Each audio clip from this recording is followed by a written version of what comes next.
Alhamdulillah di tahun yang ke-11 di Indonesia, hampir 4 tahun saya tidak mudik. Orang tua saya masih di Madinah. Apalagi semenjak saya mendapatkan kehormatan dari Presiden Republik Indonesia Papa SBY waktu itu 2011, saya diberikan kehormatan warga negara Indonesia. Jadi semenjak saya menjadi warga negara Indonesia justru menjadi beban. Kenapa menjadi beban? Karena wajib bagaimana bisa membawa masyarakat Indonesia pertama harus bersatu. Yang kedua menjaga NKRI. Yang ketiga bagaimana kita bisa mewujudkan umat Islam penghafal Al-Quran. Apalagi membawa nama Indonesia. Jadi sebagai rakyat Indonesia wajib jaga nama baik Indonesia. Menjadi contoh baik. Makanya selama saya berada di Indonesia, saya sudah faham dan belajar prinsip orang Indonesia. Orang Indonesia tidak suka ribet, suka yang mudah. Termasuk amalan, ibadah, amalan, zikir, suka yang mudah.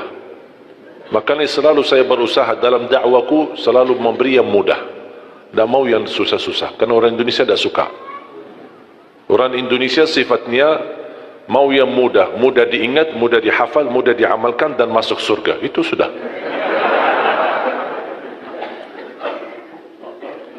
Betul kan? Makanya ketika saya setiap Ramadan bawa adik-adik saya punya saudara 12 timnas. Saya membawa adik saya, ada 5 adik kandung saya di Indonesia. Saya khususkan mereka untuk menjalani tugas mengajar Al-Quran. Karena dari 12 adik-adik saya ada Alhamdulillah 10 penghafal Al-Quran.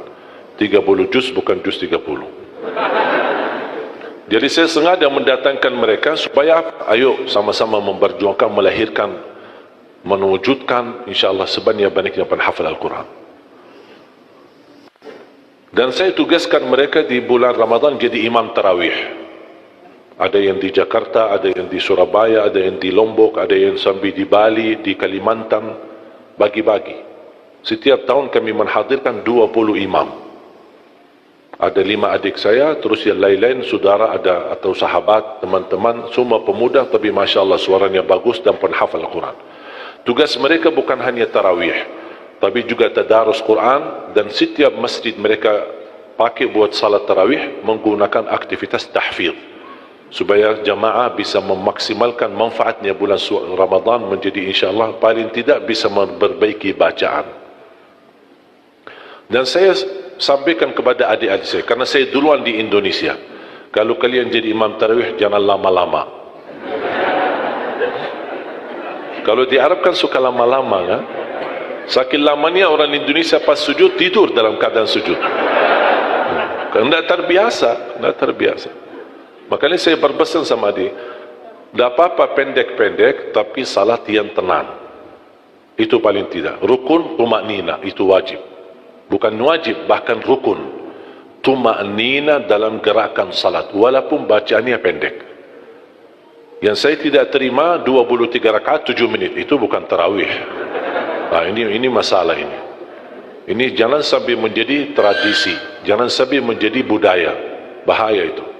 Karena Islam tidak menerima salat seperti itu. Bahkan Islam menganggap itu bukan salat. Makanya jangan disia-siakan. Tak apa-apa 23 rakaat atau 11 rakaat. Tidak masalah. Jumlahnya menurut saya tidak menjadi masalah. Asal jangan ribut. Yang 11 menyesatkan yang 23. Yang 23 menyesatkan yang 11. Itu tidak boleh. Yang 11 benar, yang 23 benar. Karena sudah diijma' oleh ulama, salat malam paling sedikit 2 rakaat minimal. Paling banyak bebas, tidak ada batas. Itu sudah diijma' oleh Ahlus Sunnah wal Jamaah. Yang menjadi perbedaan menentukan jumlah, ini yang menjadi perbedaan, tidak disepakati oleh ulama. Yang disepakati jumlahnya berapa? Bebas. Berapapun bebas. Minimal 2 rakaat. Tapi yang tidak disepakati masalah jumlah yang ditetapkan. Ada yang bilang 11, ada yang bilang 23. Bahkan ada yang 43. Salah satu pendapat di mazhab Malikiyah. Makanya saya sudah mengerti bagaimana cara untuk melaksanakan tarawih, jangan lama-lama. Kalau di Madinah kita Ramadan pasti khatam Al-Quran. Saya punya tetangga di masjid kami di Madinah, Masya Allah istri beliau sudah tua dan beliau bisa hafal Al-Quran dari bacaan saya salat subuh. Kalau salat subuh kami di Madinah 2 rakaat khatam suratul Rahman, 2 rakaat khatam suratul Waqi'ah, 2 hari atau 3 hari maksimal khatam surah Yasin. Jadi subuh hari ini baca sebagian, besok lanjut sisanya, besok lagi lanjut sisanya surah Yasin. Jadi 3 hari salat subuh sudah khatam surah Yasin. Surat Tabarak kita lakukan 1 rakaat. Surat hari Jumat subuh As-Sajdah rakaat pertama dan rakaat kedua suratul Insan, Hal ata 'alal insan.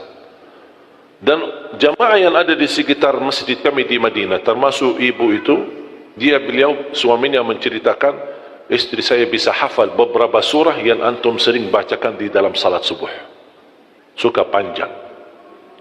Begitu saya datang ke Indonesia pertama kali, saya belum faham budaya Indonesia.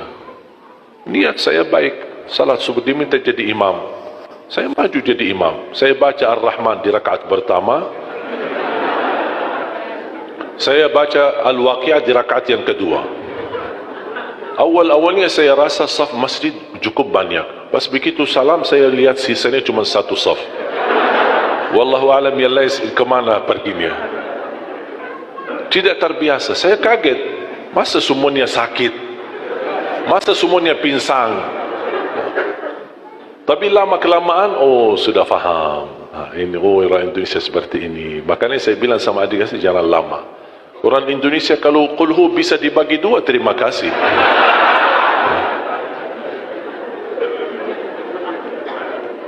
Tapi yang saya senangi di Indonesia itu semangat.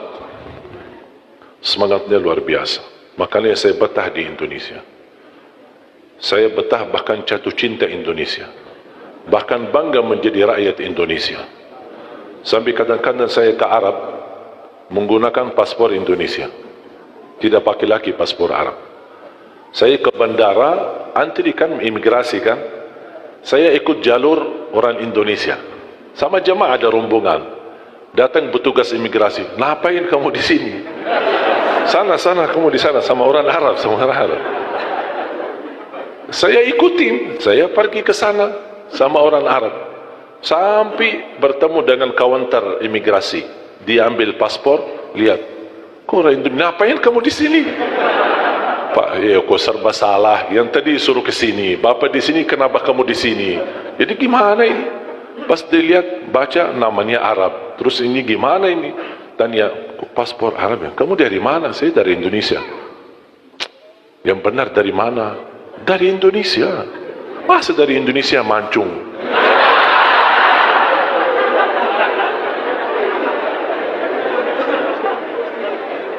Tapi subhanallah, karena sering bola-balik, pulang kampung, kemudian silaturahim orang tua bersama jamaah, sampai di bandara sudah kenal. Saya sudah sering. Tapi alhamdulillah, wallahi nikmat Indonesia. Berkat saya jadi warga negara Indonesia, anugerah nikmat menjadi warga negara Indonesia, saya bisa ke Palestina. Selama masih warga negara Arab, tidak bisa ke Palestina. Bahkan alhamdulillah dapat karunia luar biasa, karunia dari Allah, hadiah dan nikmat besar dari Allah ketika saya pertama ke Palestina dan pertama kenal imam besar Masjidul Aqsa, malah beliau dorong saya menjadi imam salat maghrib dan isya di Masjidul Aqsa. Alhamdulillah. Makanya ibu kalau besok-besok dengar sejarah ada orang Indonesia salat di Masjidul Aqsa jadi imam maghrib dan isya, itu Ali Jabir. Mana ada orang Indonesia ke sana untuk jadi imam? Kenapa saya bisa diberikan kesempatan jadi imam? Karena alhamdulillah saya punya paman imam besar Masjidul Haram. Walaupun sudah beliau wafat, tapi sudah sekian tahun beliau jadi imam besar Masjidil Haram. Namanya Syekh Ali Jabir. Makanya orang tua saya memberikan nama itu. Kami bikin website www.alijabir.net, www.alijabir.net.